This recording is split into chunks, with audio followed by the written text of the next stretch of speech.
সকাল, আজকে শনিবার। তো চলো কি কি বাজারঘাট করে এনেছে তোমাদের সঙ্গে শেয়ার করি।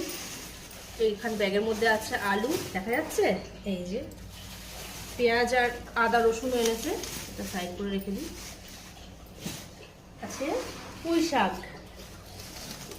এর মধ্যে আছে টমেটো, উচ্ছে, এটা হচ্ছে কি বলতো কলার থোর বলি আমরা, আছে বেগুন, কুমড়ো, এটা আছে ওল, আর এখানে আছে কচুর গাঠি, পেঁপে, লঙ্কা, ভেন্ডি, আর এই দুটো কাঁকরোল কি জন্য এনেছে আমি বুঝতে পারছি না, ওনার ফ্রিতেই দিয়েছে। এখানে আছে ঝিঙে, এই যে ঝিঙে,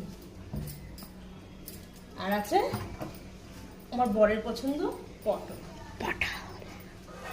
এই হচ্ছে শনিবারের সবজি বাজার। তো চলো টাটা, সকালে ভালো থেকো।